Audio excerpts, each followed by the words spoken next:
अध्याय 8 राज्य के नीति निर्देशक तत्व।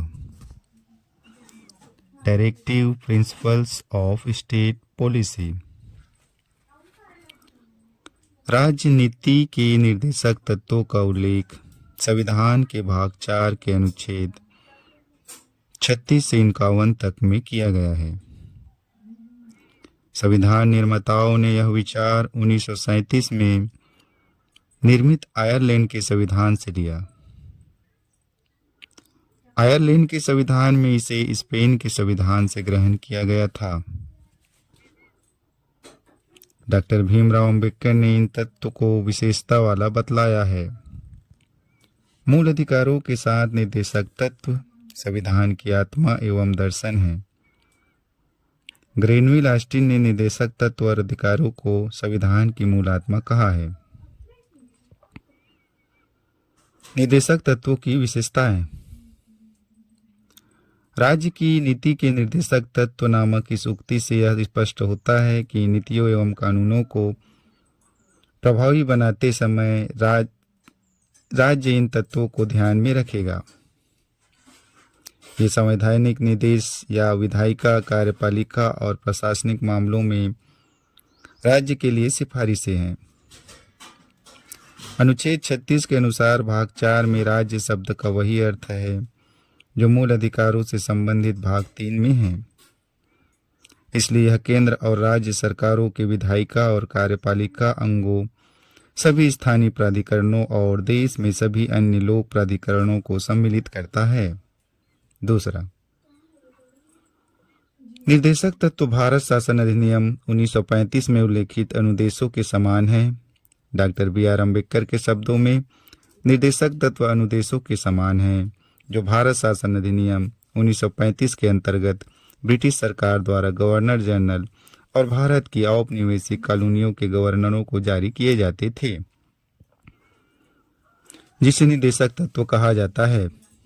वह इन निर्देशों का ही दूसरा नाम है। इनमें केवल यह अंतर है कि निर्देशक तत्व विधायिका और कार्यपालिका के लिए अनुदेश है। आधुनिक लोकतांत्रिक राज्य। तीसरा, आधुनिक लोकतांत्रिक राज्य में आर्थिक, सामाजिक और राजनीतिक विषयों में निर्देशक तत्व महत्वपूर्ण है। इनका उद्देश्य न्याय में उच्च आदर्श, स्वतंत्रता, समानता बनाए रखना है, जैसा कि संविधान की प्रस्तावना में परिकल्पित है। इनका उद्देश्य लोक कल्याणकारी राज्य का निर्माण है, न कि पुलिस राज्य जो कि उपनिवेशिक काल में था। संक्षेप में आर्थिक और सामाजिक लोकतंत्र की स्थापना करना ही इन निर्देशक तत्वों का मूल उद्देश्य है। चौथा, निर्देशक तत्वों की प्रकृति गैर न्यायोचित है, यानी कि इस गहनन पर उन्हें न्यायालय द्वारा लागू नहीं कराया जा सकता। अतः सरकार इन्हें लागू करने के लिए बाध्य नहीं है। संविधान अनुच्छेद 37 में कहा गया है, निर्देशक तत्व देश के शासन में मूलभूत और विधि बनाने में इन तत्वों को लागू करना राज्य का कर्तव्य होगा। पांचवा, यद्यपि इनकी प्रकृति गैर न्यायोचित है, तथापि कानून की संवैधानिक मान्यता के विवरण में न्यायालय इन्हें देखता है। उच्चतम न्यायालय ने कई बार व्यवस्था है कि किसी विधि की संवैधानिकता का निर्धारण करते समय यदि न्यायालय यह पाए कि प्रश्नगत विधि निर्देशक तत्व को प्रभावी करना चाहती है, तो न्यायालय इसी विधि को अनुच्छेद 14 या अनुच्छेद 19 के संबंध में तर्कसंगत मानते हुए असंवैधानिकता से बचा सकता है। निर्देशक तत्वों का वर्गीकरण। हालांकि संविधान में इनका वर्गीकरण नहीं किया गया है, लेकिन इनकी दशा एवं दिशा के आधार पर इन्हें 3 व्यापक श्रेणियों समाजवादी, गांधीवादी और उदार बुद्धिजीवी में विभक्त किया गया है। समाजवादी सिद्धांत।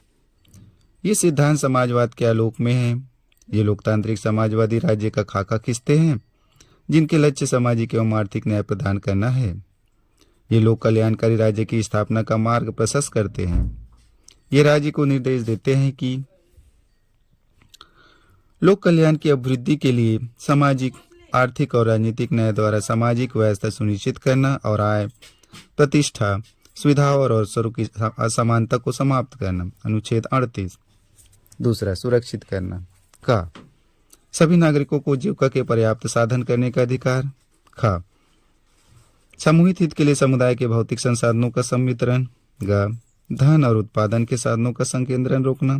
घ पुरुषों और स्त्रियों को समान कार्य के लिए समान वेतन। अंगा कर्मकारों के स्वास्थ्य और शक्ति तथा बालकों को अवस्था के दुरुपयोग से संरक्षण। च बालकों को स्वास्थ्य विकास के अवसर। अनुच्छेद 39।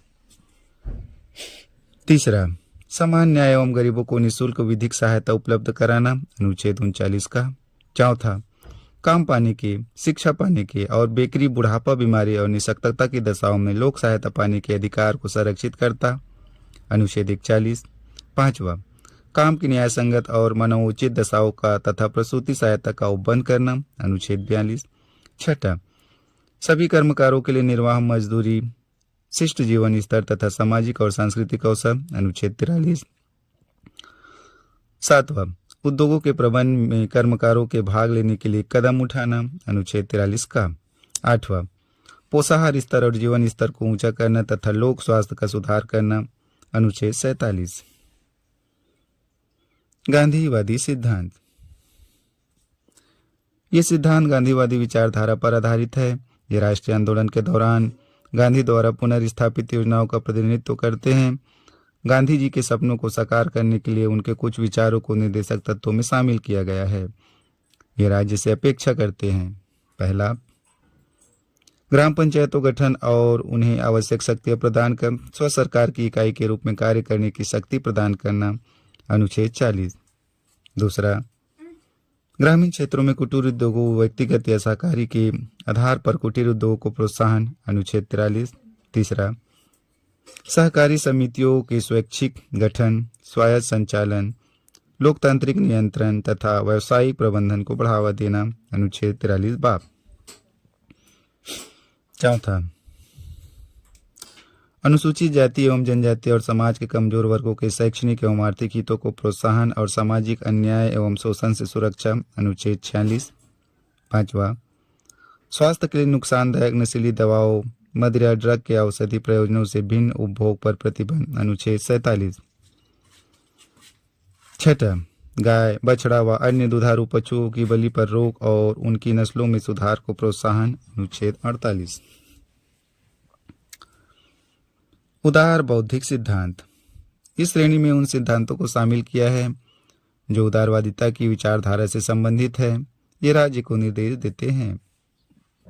पहला भारत के समस्त राज्य क्षेत्र में नागरिकों के लिए एक समान सिविल संहिता। अनुच्छेद 44। दूसरा सभी बालकों को 14 वर्ष की आयु पूरी करने तक निःशुल्क और अनिवार्य शिक्षा देना। अनुच्छेद 45। तीसरा कृषि और पशुपालन को आधुनिक और वैज्ञानिक प्रणालियों से करना। अनुच्छेद 48। चौथा पर्यावरण का संरक्षण तथा संवर्धन और वन तथा वन्य जीवों की रक्षा। अनुच्छेद 48A। पांचवा राष्ट्रीय महत्व वाले घोषित किए गए कलात्मक या ऐतिहासिक अभिरुचि वाले संस्मारक या स्थान या वस्तु का संरक्षण करना। अनुच्छेद 39। छठा राज्य की लोक सेवाओं में न्यायपालिका को कार्यपालिका से पृथक करना। अनुच्छेद 50। सातवां अंतर्राष्ट्रीय शांति और सुरक्षा की अभिवृद्धि करना तथा राष्ट्रों के बीच न्यायपूर्ण और सम्मानपूर्वक संबंधों को बनाए रखना। अंतर्राष्ट्रीय विधि और संधि बाध्यताओं के प्रति आदर बढ़ाना और अंतर्राष्ट्रीय विवादों को मध्यस्थ द्वारा निपटाने के लिए प्रोत्साहन देना। अनुच्छेद 51। नए निदेशक तत्व। 42वें संशोधन अधिनियम 1976 में निदेशक तत्व की मूल सूची में 4 तत्व और जोड़े गए। इनकी भी राज्य से अपेक्षा रहती है। पहला बच्चों के स्वस्थ विकास के लिए अवसरों को सुरक्षित करना। अनुच्छेद 39। दूसरा समान न्याय को बढ़ावा देने के लिए और गरीबों को मुक्त कानूनी सहायता प्रदान करने के लिए। अनुच्छेद 39A। तीसरा उद्योगों के प्रबंध में श्रमिकों की भागीदारी को सुरक्षित करने के लिए कदम उठाने के लिए। अनुच्छेद 43A। चौथा रक्षा और पर्यावरण को बेहतर बनाने और जंगलों और वन्य जीवन की रक्षा के लिए। अनुच्छेद 48A। 44वां संशोधन अधिनियम 1978 एक और निदेशक तत्व को जोड़ता है जो राज्य से अपेक्षा रखता है कि वह आय, प्रतिष्ठा एवं सुविधाओं के अवसरों में असमानता को समाप्त करे। अनुच्छेद 38। 86वें संशोधन अधिनियम 2002 में अनुच्छेद 45 की विषय वस्तु को बदला गया और प्राथमिक शिक्षा को अनुच्छेद 21 का के तहत मूल अधिकार बनाया गया। संशोधित निर्देशक तत्वों में राज्य से अपेक्षा की गई है कि वह बचपन देखभाल के अलावा सभी बच्चों को 6 वर्ष की आयु तक निःशुल्क शिक्षा उपलब्ध कराएगा। सहकारी समितियों से संबंधित एक नया संशोधन अधिनियम 2011 द्वारा सहकारी समितियों से संबंधित एक नया नीति निर्देशक सिद्धांत जोड़ा गया है। इसके अंतर्गत राज्यों से यह अपेक्षा की गई है कि वे सहकारी समितियों के स्वैच्छिक गठन, स्वायत्त संचालन, लोकतांत्रिक नियंत्रण तथा व्यावसायिक प्रबंधन को बढ़ावा दे। अनुच्छेद 43 बाप। निर्देशक सिद्धांतों के पीछे संस्तुति। संविधान सभा के संवैधानिक सलाहकार सर वी.एन. राव ने इस बात की संस्तुति की थी कि व्यक्तिगत अधिकार को 2 श्रेणियों न्यायोचित एवं गैर न्यायोचित में बांटा जाना चाहिए, जिसे प्रारूप समिति द्वारा स्वीकार कर लिया गया। इस तरह न्यायोचित प्रकृति वाले मूल अधिकारों को 3 में उल्लिखित किया गया और गैर न्यायोचित निर्देशक तत्व को संविधान के भाग 4 में रखा गया। यद्यपि निर्देशक तत्व गैर न्यायोचित है, तथापि संविधान अनुच्छेद 37 में इस बात को स्पष्ट किया गया है कि ये तत्व देश के शासन में मूलभूत है। अतः यह राज्य का कर्तव्य होगा कि इन तत्वों का विधि बनाने में प्रयोग करे। अतः यह इनके अनुप्रयोग हेतु राज्य प्राधिकारियों पर नैतिक दायित्व अव्यारोपित करता है, परंतु इसके पीछे वास्तविक शक्ति राजनीतिक है, अर्थात जनमत। अल्लादी कृष्णस्वामी अय्यर ने कहा था, लोगों के लिए उत्तरदायी कोई भी मंत्रालय संविधान के भाग 4 में वर्णित उपबंध व अवहेलना नहीं कर सकता। इसी प्रकार डॉक्टर बी.आर. अम्बेडकर ने संविधान सभा में कहा था कि लोकप्रिय मत पर कार्य करने वाली सरकार इसके लिए नीति बनाते समय निर्देशक तत्वों की अवहेलना नहीं कर सकती। यदि कोई सरकार इनकी अवहेलना करती है तो निर्वाचन समय में उसे मतदाताओं के समक्ष इसका उत्तर अवश्य देना होगा। संविधान निर्माताओं ने निर्देशक सिद्धांतों को गैर न्यायोचित एवं विधि रूप से लागू करने की बाध्यता वाला नहीं बनाया, क्योंकि पहला, देश के पास उन्हें लागू करने के लिए पर्याप्त वित्तीय संसाधन नहीं थे। दूसरा, देश में व्यापक विविधता एवं पिछड़ापन इनके क्रियान्वयन में बाधक होगा। तीसरा, स्वतंत्र भारत को नए निर्माण के कारण इसे कई तरह के भारों से मुक्त रखना होगा, ताकि उसे इस बात के लिए स्वतंत्र रखा जाए कि उनके क्रम, समय, स्थान एवं पूर्ति का निर्णय लिया जा सके। इसलिए संविधान निर्माताओं ने तत्वों को प्रस्तुत करने के लिए व्यवहारिक दृष्टिकोण अपनाया और इन तत्वों में शक्ति निहित नहीं की। उन्होंने न्यायिक प्रणाली प्रक्रिया से ज्यादा जागरूक जनता के लिए मतों में विश्वास प्रकट किया। निर्देशक तत्वों की आलोचना। संविधान सभा के कुछ सदस्यों एवं अन्य संवैधानिक एवं राजनीतिक विशेषज्ञों ने राज्य की नीति के निर्देशक तत्वों की निम्नलिखित आधार पर आलोचना की है। पहला, कोई कानूनी शक्ति नहीं। मुख्यतः इनके गैर न्यायोचित चरित्र के कारण इनकी आलोचना की गई, जबकि के.टी. शाह ने इसे अतिरेक कर्मकांडी बताया और इसकी तुलना एक चेक जो बैंक में है उसका भुगतान बैंक संसाधनों की अनुपत्ति पर ही संभव है से की है।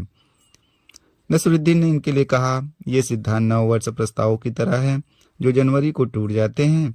यहाँ तक कि टी.टी. कृष्णाचारी ने इसके लिए कहा, भावनाओं का एक स्थायी कूड़ाघर। के.सी. वेयर ने इसे लक्ष्य एवं आकांक्षाओं का घोषणा पत्र कहा और इन्हें धार्मिक उपदेश बताया, तथा सर आइवर जेनिंगटन ने इन्हें कर्मकांडी आकांक्षा कहते हैं।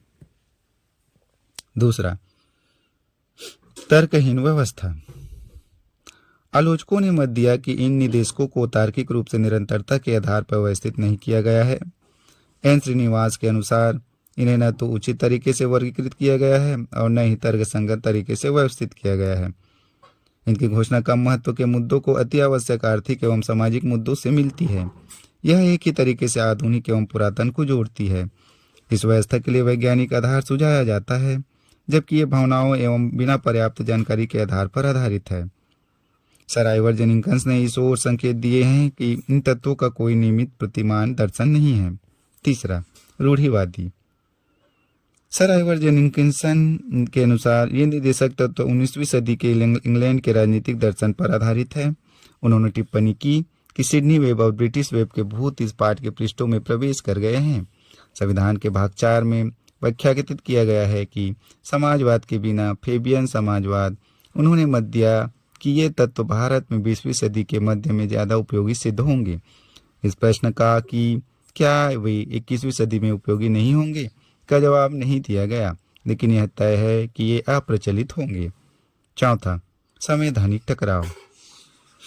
के संतनाम का मत है कि इन तत्वों से केंद्र एवं राज्यों के बीच, राष्ट्रपति एवं प्रधानमंत्री के बीच और राज्यपाल एवं मुख्यमंत्री के बीच संवैधानिक टकराव होगा।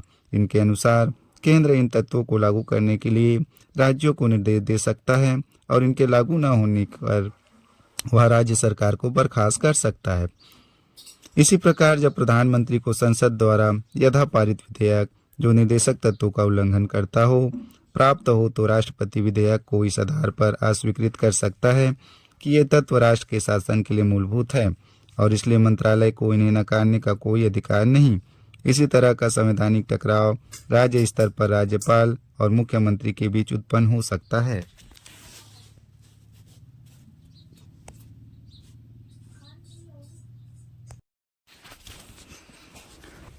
निर्देशक तत्वों की उपयोगिता। उपरोक्त कमियों और आलोचनाओं के बावजूद संविधान से जुड़ाव के संदर्भ में नीति निर्देशक तत्व आवश्यक है। संविधान में स्वयं भी उल्लिखित है कि ये राष्ट्र के शासन हेतु मूलभूत है। जाने माने निर्णायक एवं कूटनीतिज्ञ एल.एम. सिंघवी के अनुसार निर्देशक तत्व संविधान को जीवनदान देने वाली व्यवस्थाएं हैं। संविधान के आवरण और सामाजिक न्याय में इसका दर्शन दिया है। भारत के पूर्व मुख्य न्यायाधीश एम.सी. चांगला के मत अनुसार यदि इन सभी तत्वों का पूरी तरह पालन किया जाए तो हमारा देश पृथ्वी पर स्वर्ग की भांति लगने लगेगा। भारत राजनीतिक मामले में तब न केवल लोकतांत्रिक होगा बल्कि नागरिकों के कल्याण के हिसाब से कल्याणकारी राज्य भी होगा। Doctor B R. अम्बेडकर ने इस ओर संकेत किया कि निर्देशक तत्व का बहुत बड़ा मूल्य है। ये भारतीय राज्य व्यवस्था के लक्ष्य आर्थिक लोकतंत्र को निर्धारित करते हैं जैसा कि राजनीतिक लोकतंत्र प्रकट होता है। ग्रेनविन ऑस्टिन का कहना है कि निर्देशक तत्वों का लक्ष्य सामाजिक क्रांति एवं आवश्यक शर्तों को स्थापित कर उनको ग्रहण करने के समान है। संविधान सभा के सलाहकार सर बी.एन. राव ने निर्देशक तत्वों को राज्य प्राधिकारियों के लिए नैतिक आवश्यकता एवं शैक्षणिक मूल्य वाला बताया है। भारत के पूर्व महान्यायवादी एम.सी. सित्तड़वाड़ के अनुसार निर्देशक तत्व हालांकि कोई विधिक अधिकार एवं कोई कानूनी उपचार नहीं बताते, फिर भी वे निम्नलिखित मामलों में उल्लेखनीय एवं लाभदायक है। पहला, ये अनुदेशों की तरह है या ये भारतीय संघ के अधिकृतों को संबोधित सामान्य संस्तुतियां हैं।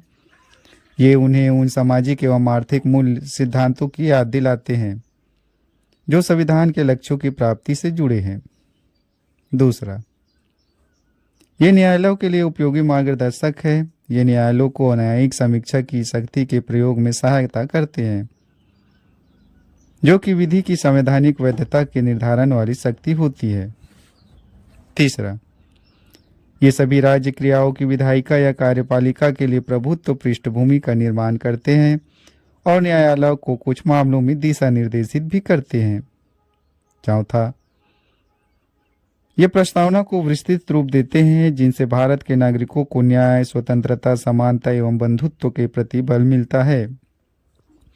ये निम्नलिखित भूमिकाएं भी अदा करते हैं। ये राजनीतिक, आर्थिक और सामाजिक क्षेत्रों की घरेलू और विदेशी नीतियों में स्थायित्व और निरंतरता बनाए रखते हैं, भले ही सत्ता में परिवर्तन हो जाए। दूसरा, ये नागरिकों के मूल अधिकारों के पूरक होते हैं। ये भाग 3 में सामाजिक एवं आर्थिक अधिकारों की व्यवस्था करते हुए रिक्तता को पूरा करते हैं। तीसरा, मूल अधिकारों के अंतर्गत नागरिकों द्वारा इनका क्रियान्वयन पूर्ण एवं उचित लाभ के पक्ष में माहौल उत्पन्न करता है। राजनीतिक लोकतंत्र बिना आर्थिक लोकतंत्र का कोई अर्थ नहीं होता। चौथा, ये विपक्ष द्वारा सरकार पर नियंत्रण को संभव बनाते हैं। विपक्ष सत्तारूढ़ दल पर निर्देशक तत्वों का विरोध एवं इसके कार्यकलापों के आधार पर आरोप लगा सकता है। पांचवा, ये सरकार के प्रदर्शन की कड़ी परीक्षा करते हैं। लोग सरकार की नीतियों और कार्यक्रमों का परीक्षण इन संवैधानिक घोषणाओं के आलोक में कर सकते हैं। छठा, ये आम राजनीतिक घोषणा पत्र की तरह होते हैं। एक सत्तारूढ़ दल अपनी राजनीतिक विचारधारा के बावजूद विधायिका एवं कार्यपालिक कृत्यों में इस तथ्य को स्वीकार करता है कि ये तत्व इसके पथ प्रदर्शक दार्शनिक और मित्र हैं। मूल अधिकारों एवं निर्देशक तत्वों में टकराव। एक और मूल अधिकारों की न्यायोचितता और निर्देशक तत्वों की गैर न्यायोचितता तथा दूसरी ओर निर्देशक तत्वों अनुच्छेद 37 को लागू करने के लिए राज्य की नैतिक बाध्यता ने दोनों के मध्य टकराव को जन्म दिया है।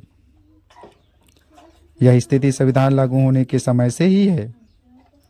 चंपाकम दोराई राजन मामले 1951 में उच्चतम न्यायालय ने व्यवस्था दी थी कि निर्देशक सिद्धांत एवं मूल अधिकारों के बीच किसी तरह से टकराव में मूल अधिकार प्रभावी होंगे। इसमें घोषणा की गई है कि निर्देशक सिद्धांत मूल अधिकारों के पूरक के रूप में निश्चित रूप से लागू होंगे, लेकिन यह भी तय हुआ कि मूल अधिकारों को संसद द्वारा संविधान संशोधन प्रक्रिया के तहत संशोधित किया जा सकता है। इसी के फलस्वरूप संसद ने प्रथम संशोधन अधिनियम 1951, चौथा संशोधन अधिनियम 1955 एवं 17वां संशोधन अधिनियम 1964 द्वारा कुछ निर्देशों को लागू किया।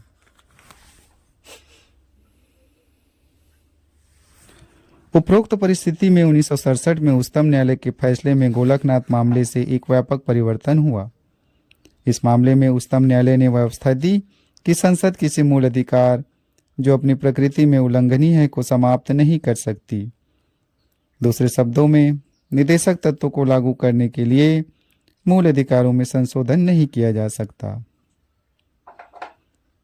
संसद ने गोलकनाथ मामले 1967 पर उच्चतम न्यायालय के फैसले पर 24वें संशोधन अधिनियम 1971 एवं 25वें संशोधन अधिनियम 1971 के द्वारा प्रतिक्रिया व्यक्त की।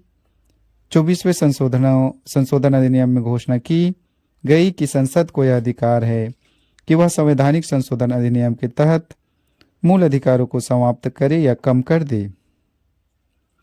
25वें संविधान संशोधन अधिनियम के तहत एक नया अनुच्छेद 31 जोड़ा गया, जिसमें निम्नलिखित व्यवस्थाएं की गई। अनुच्छेद 39 खा और गा में वर्णित समाजवादी निर्देशक तत्वों को लागू कराने वाली किसी विधि को इस आधार पर अवैध घोषित नहीं किया जा सकता है कि वह अनुच्छेद 14 विधि के समक्ष समता और विधियों का समान संरक्षण, अनुच्छेद 19 वाक स्वतंत्रता सम्मेलन संचरण के संबंध में 6 अधिकारों का संरक्षण या अनुच्छेद 31 संपत्ति का अधिकार द्वारा प्रदत्त मूल अधिकारों का उल्लंघन है। दूसरा, ऐसी नीति को प्रभावी बनाने की घोषणा करने वाली किसी भी विधि को न्यायालय में इस आधार पर चुनौती नहीं दी जा सकती कि यह ऐसी नीति को प्रभावी नहीं करता। केशवानंद भारती केस 1973 में उच्चतम न्यायालय ने अनुच्छेद 31 के उपरोक्त दूसरे प्रावधान को इस आधार पर असंवैधानिक और अवैध घोषित किया कि न्यायिक समीक्षा संविधान की मूल विशेषता है और इसलिए इससे इसे नहीं छीना जा सकता। हालांकि अनुच्छेद 31 के उपरोक्त प्रथम प्रावधान को संवैधानिक एवं वैध माना गया है। 42वें संशोधन अधिनियम 1976 में उपरोक्त अनुच्छेद 31 की पहली व्यवस्था के प्रावधानों को विस्तारित किया गया। इसमें न केवल अनुच्छेद 39 खा और ग में वर्णित को किसी तत्व निर्देशक तत्व को लागू करने वाली विधि को अपने संरक्षण में सम्मिलित किया गया। दूसरे शब्दों में, 42वें संशोधन अधिनियम में निर्देशक तत्वों की प्राथमिकता एवं सर्वोच्चता को मूल अधिकारों पर प्रभावी बनाया गया, उन अधिकारों पर जिनका उल्लेख अनुच्छेद 14, 19 एवं 31 में है। हालांकि इस विस्तार को उच्चतम न्यायालय द्वारा मिनर्वा मिल्स मामले 1980 में असंवैधानिक एवं अवैध घोषित किया गया। इसका तात्पर्य है कि निर्देशक तत्व को एक बार फिर मूल अधिकारों के अधीनस्थ बताया गया, लेकिन अनुच्छेद 14 एवं अनुच्छेद 19 द्वारा स्थापित मूल अधिकारों को अनुच्छेद 39 खा और ग में बताए गए निर्देशक तत्व के अधीनस्थ माना गया। अनुच्छेद 31 संपत्ति का अधिकार को 44वें संशोधन अधिनियम 1978 द्वारा समाप्त कर दिया गया। मिनर्वा मिल्स मामले 1980 में उच्चतम न्यायालय ने यह व्यवस्था भी दी कि भारतीय संविधान मूल अधिकारों और निर्देशक तत्वों के बीच संतुलन के रूप में है। ये आपस में सामाजिक क्रांति के वादे से जुड़े हैं। ये एक रथ के दो पहियों के समान है तथा एक दूसरे से कम नहीं है। उन्हें एक दूसरे पर लादने से संविधान की मूल भावना बाधित होती है। मूल भावना और संतुलन संविधान के बुनियादी ढांचे की आवश्यक विशेषता है। निर्देशक तत्वों के तय लक्ष्यों को मूल अधिकारों को प्राप्त किए बगैर प्राप्त नहीं किया जा सकता। इस तरह वर्तमान स्थिति में मूल अधिकार निर्देशक तत्व पर उच्चतर है। फिर भी इसका अभिप्राय यह नहीं है कि निर्देशक तत्वों को लागू नहीं किया जा सकता। संसद निर्देशक तत्वों को लागू करने के लिए मूल अधिकारों में संशोधन कर सकती है। इस संशोधन से संविधान के मूल ढांचे को क्षति नहीं पहुंचनी चाहिए।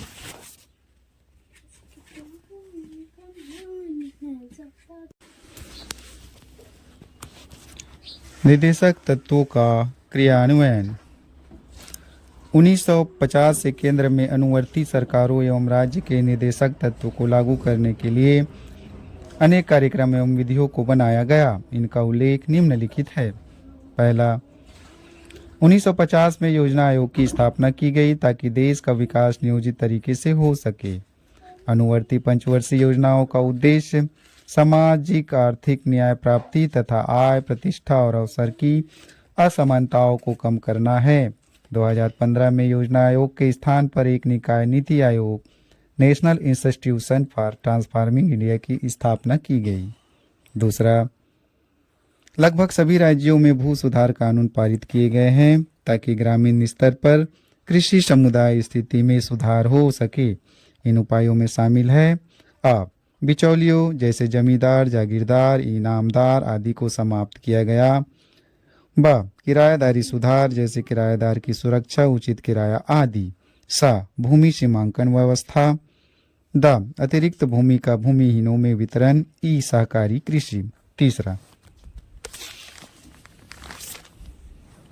न्यूनतम मजदूरी अधिनियम 1948, मजदूरी संदाय अधिनियम 1936, बोनस संदाय अधिनियम 1965, ठेका श्रम विनियम और उत्साजन अधिनियम 1970, बाल श्रम प्रतिषेध और विनियम अधिनियम 1986, क्रम निषेध एवं विनियम अधिनियम 1980 कर दिया गया। चौथा, प्रसूति प्रसुविधा अधिनियम 1961 और समान पारिश्रमिक अधिनियम 1976 को महिला कर्मचारियों के हितों की रक्षा के लिए बनाया गया। पांचवा, समान वस्तुओं के प्रोत्साहन हेतु वित्तीय संसाधनों के प्रयोग के लिए कुछ पैमाने तय किए गए। इनमें शामिल है जीवन बीमा का राष्ट्रीयकरण 1956, 14 प्रमुख बैंकों का राष्ट्रीयकरण 1969, सामान्य बीमा का राष्ट्रीयकरण 1971 और शाही खर्च की समाप्ति 1971 आदि। छठा, विधिक सेवा प्राधिकरण अधिनियम 1987 का राष्ट्रीय स्तर पर गठन किया गया ताकि गरीबों को निःशुल्क एवं उचित कानूनी सहायता प्राप्त हो सके। इसके अलावा समान न्याय को बढ़ावा देने के लिए लोक अदालतों का गठन किया गया। लोक अदालत संवैधानिक फोरम है जो कानूनी विवाद का निपटारा करते हैं। इन्हें जन अधिकार अदालतों के समान स्तर दिया गया। इनके निर्णय मानने की बाध्यता होती है और इनके फैसले के विरुद्ध किसी न्यायालय में कोई अपील नहीं है। सातवां, खादी एवं ग्राम उद्योग बोर्ड, खादी एवं ग्राम उद्योग आयोग, लघु उद्योग बोर्ड, राष्ट्रीय लघु उद्योग निगम, हैंडलूम बोर्ड, हथकरघा बोर्ड, कायर बोर्ड, सिल्क बोर्ड आदि का ग्रामीण क्षेत्रों में कुटीर उद्योग विकास के लिए स्थापना की गई। आठवां, सामुदायिक विकास कार्यक्रम 1952, पर्वतीय क्षेत्र विकास कार्यक्रम 1960, सूखा संभावित क्षेत्र कार्यक्रम 1973, राष्ट्रीय ग्रामीण रोजगार गारंटी योजना 2006 आदि को मानक जीवन के उद्देश्य से प्रारंभ किया गया। एकीकृत ग्रामीण विकास योजना 1978 और जवाहर रोजगार योजना 1989, स्वर्ण जयंती ग्राम स्वरोजगार योजना 1999। नौवां, वन्य जीव संरक्षण अधिनियम 1972 एवं वन संरक्षण अधिनियम 1980 को वन्य जीवों एवं वनों के लिए सुरक्षा कवच के रूप में प्रभावी बनाया गया। जल एवं वायु अधिनियमों ने केंद्र एवं राज्य प्रदूषण नियंत्रण बोर्ड स्थापित किए जो पर्यावरण की सुरक्षा एवं सुधार में कार्यरत है। राष्ट्रीय वन नीति 1988 का उद्देश्य वनों की सुरक्षा, संरक्षण और विकास करना है। 10वां, कृषि को आधुनिक बनाया गया। इसमें कृषि उपायों में सुधार के अलावा बीज, खाद एवं सिंचाई सुविधा उपलब्ध कराई गई। पशु चिकित्सा की आधुनिकता के लिए कई कदम उठाए गए। 11वां, त्रिस्तरीय पंचायती राज व्यवस्था ग्राम, तालुक एवं जिला स्तर को चालू किया गया ताकि गांधी जी का सपना कि हर गांव गणतंत्र हो साकार हो सके। 73वें संशोधन अधिनियम 1992 को इन पंचायती राज संस्थानों को संवैधानिक दर्जा देने के लिए प्रभावी बनाया गया। 12वां, शैक्षणिक संस्थाओं, सरकारी नौकरियों एवं प्रतिनिधि निकायों में अनुसूचित जाति, जनजाति एवं कमजोर वर्गों के लिए सीटों को सुरक्षित किया गया। 12वां ए, अनेक राष्ट्रीय स्तर के आयोगों का गठन समाज के कमजोर वर्गों के सामाजिक, शैक्षणिक एवं आर्थिक हितों के संवर्धन एवं संरक्षण के लिए किया गया।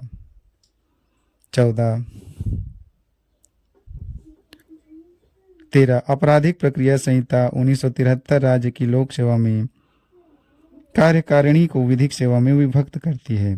इस विभाजन से पूर्व जिला प्राधिकारी जैसे कलेक्टर, उपखंड अधिकारी, तहसीलदार आदि विधिक शक्तियों का इस्तेमाल परंपरागत कार्यकारी शक्तियों में करते थे। 14 प्राचीन एवं ऐतिहासिक संस्मारक तथा पुरातत्वीय स्थल और अवशेष अधिनियम 1951 को राष्ट्रीय महत्व के संस्मारकों के स्थानों तहत प्रभावी बनाया गया। 17 कुछ राज्यों में 65 वर्ष से अधिक आयु वाले लोगों के लिए तात्कालिक वृद्धावस्था पेंशन शुरू की गई। भाग 4 के बाहर के निर्देश। भाग 4 में उल्लिखित निर्देशों के अतिरिक्त संविधान के अन्य भागों में भी कई निर्देश दिए गए हैं जिनका विवरण इस प्रकार है। पहला, सेवाओं के लिए अनुसूचित जातियों और जनजातियों के दावे। संघ या किसी राज्य के कार्यकलाप से संबंधित सेवाओं और पदों के लिए नियुक्त करने में अनुसूचित जातियों और अनुसूचित जनजातियों के सदस्यों के दावों का प्रशासन की दक्षता बनाए रखने की संगति के अनुसार ध्यान रखा गया। भाग 16 में अनुच्छेद 325। दूसरा, मातृभाषा में शिक्षा। प्रत्येक राज्य और राज्य के भीतर प्रत्येक स्थानीय प्राधिकारी भाषाई अल्पसंख्यक वर्गों के बालकों को शिक्षा के प्राथमिक स्तर पर मातृभाषा स्तर पर मातृभाषा में शिक्षा की पर्याप्त सुविधाओं की व्यवस्था करने का प्रयास करेगा। भाग 17 में अनुच्छेद 350 का में। तीसरा, हिंदी भाषा का विकास। संघ का यह कर्तव्य होगा कि वह हिंदी भाषा का प्रसार बढ़ाए, उसका विकास करे जिससे वह भारत का सामायिक संस्कृति की अभिव्यक्ति के माध्यम बन सके। भाग 17 में अनुच्छेद 351। तालिका 8.2 नीति निर्देशक सिद्धांतों से संबंधित अनुच्छेद एक नज़र में। अनुच्छेद 36 राज्य की परिभाषा देता है। 37 इस भाग में समाहित सिद्धांतों को लागू करना। 38 राज्य द्वारा जन कल्याण के लिए सामाजिक व्यवस्था को बढ़ावा देना। 39 राज्य द्वारा अनुसरण किए जाने वाले कुछ नीति निर्देशक सिद्धांत। 39 ए समान न्याय एवं निःशुल्क कानूनी सहायता। 40 ग्राम पंचायतों का गठन। 41 कुछ मामलों में काम का अधिकार, शिक्षा का अधिकार तथा सार्वजनिक सहायता। 42 न्यायोचित एवं मानवीय कार्यदशाओं तथा मातृत्व सहायता के लिए प्रावधान। 43 कर्मचारियों को निर्वाह वेतन आदि। 43 ए उद्योगों के प्रबंध में कर्मचारियों को सहभागिता। 43 बी सहकारी समितियों को प्रोत्साहन। 44 नागरिकों के लिए समान नागरिक संहिता। 45 बालपन पूर्व देखभाल तथा 6 वर्षों से कम आयु के बच्चों की शिक्षा। 46 अनुसूचित जाति जनजाति के कमजोर वर्गों के शैक्षणिक तथा आर्थिक हितों को बढ़ावा देना। 47 पोषाहार का स्तर बढ़ाने, जीवन स्तर सुधारने तथा जन स्वास्थ्य की स्थिति बेहतर करने संबंधी सरकार का कर्तव्य। 48 कृषि एवं पशुपालन का संगठन। 48A पर्यावरण संरक्षण एवं संवर्धन तथा वन एवं वन्य जीवों की सुरक्षा। 49 स्मारकों तथा राष्ट्रीय महत्व के स्थानों एवं वस्तुओं का संरक्षण। 50 न्यायपालिका का कार्यपालिका से अलगाव। 51 अंतर्राष्ट्रीय शांति एवं सुरक्षा को प्रोत्साहन। मूल अधिकारों एवं निर्देशक तत्वों के मध्य विभेद। मूल अधिकार एक तरफ और निर्देशक तत्व एक तरफ। पहला, मूल अधिकार ये नकारात्मक है, जैसा कि ये राज्य को कुछ मसलों पर कार्य करने से प्रतिबंधित करते हैं। निर्देशक तत्व ये सकारात्मक है, राज्य को कुछ मसलों पर इसकी आवश्यकता होती है। मूल अधिकार दूसरा, ये न्यायोचित है, इनके हनन पर न्यायालय द्वारा इन्हें लागू कराया जा सकता है। निर्देशक तत्व दूसरा, ये गैर न्यायोचित है, इन्हें कानूनी रूप से न्यायालय द्वारा लागू नहीं कराया जा सकता। तीसरा, मूल अधिकार इनका उद्देश्य देश में लोकतांत्रिक राजनीतिक व्यवस्था स्थापित करना है।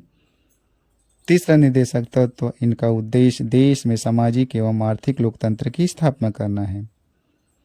चौथा, मूल अधिकार ये कानूनी रूप से मान्य है। चौथा, निर्देशक तत्व इन्हें नैतिक एवं राजनीतिक मान्यता प्राप्त है।